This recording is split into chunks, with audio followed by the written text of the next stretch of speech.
Senadores, deputados federais, ministros e até o presidente da República só podem ser julgados pela instância máxima do Poder Judiciário no país, o Supremo Tribunal Federal. No total, mais de 700 autoridades possuem o chamado foro privilegiado. A Associação dos Juízes Federais do Brasil, a AJUF, defende o fim dessa prática. Foram quase 3 décadas no Brasil em que as regras eram guiadas e exigidas pela ditadura. Quando não se podia expor ideias em palavras, quando a liberdade de falar era contida, quando até os parlamentares tinham que esquecer os próprios pensamentos. E o que tudo isso tem a ver com foro privilegiado? O foro privilegiado ele foi constituído para dar a garantia constitucional a representantes do povo, que tem mandato parlamentar, e numa democracia quem tem um mandato parlamentar tem o direito constitucional de expressar as suas ideias, que em tese são ideias dos seus representados, né? E eles têm que ter liberdade para colocar as suas ideias, para debater, para fazer com que o contraditório seja um mote forte de uma democracia. O marco da democracia veio. Foi a Constituição Libertadora. Declaro promulgada o documento da liberdade, da dignidade, da democracia, da justiça social do Brasil. Que Deus nos ajude. Mas os textos não são tão exatos quanto a vedação do foro privilegiado. Nem a própria Constituição conseguiu conter. O que garantia o direito de ideais estrangulados no período da ditadura se tornou um jeitinho ao privilégio. Ele começou a ser utilizado para garantir a impunidade. Então, se ele foi criado para garantir a imunidade parlamentar, ele passou a ser distorcido e passou a ser trabalhado para garantir a impunidade daqueles que cometem malfeitos, crimes. Mas existe o artigo 5º da Constituição brasileira, que diz o seguinte: todos são iguais perante a lei, sem distinção de qualquer natureza, garantindo-se aos brasileiros e aos estrangeiros residentes no país a inviolabilidade do direito à vida, à liberdade, à igualdade, à segurança e à propriedade. Para a população que elege hoje os que ganham direito ao foro privilegiado, parece que existem exceções a este artigo 5º da Constituição brasileira.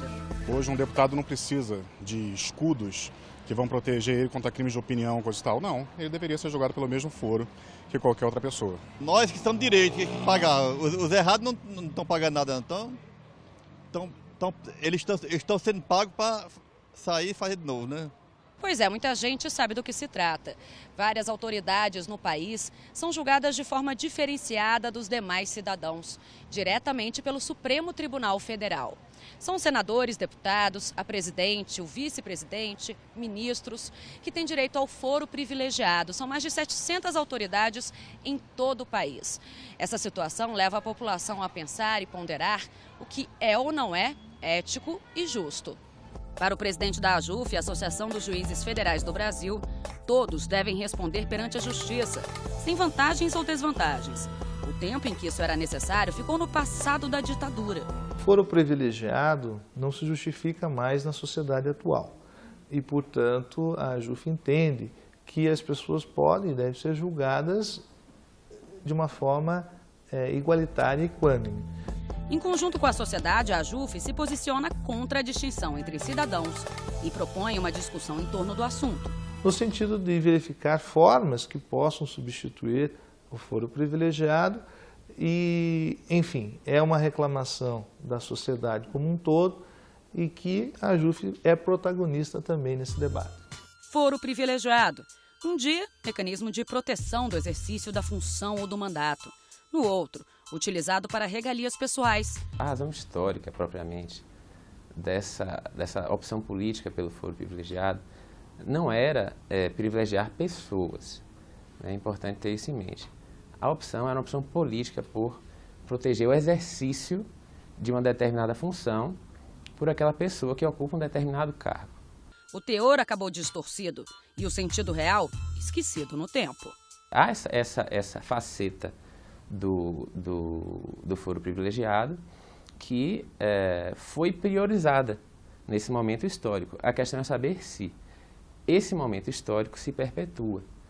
A questão é saber se a magistratura hoje é uma magistratura forte, que é o que precisa ser, né? Uma magistratura forte e independente, de forma que a população tenha o sentimento de que ela está distante dessas influências, inclusive no primeiro grau, e que ela tem toda a possibilidade de fazer um julgamento justo, isento e efetivo que afaste essa sensação de impunidade que nós temos.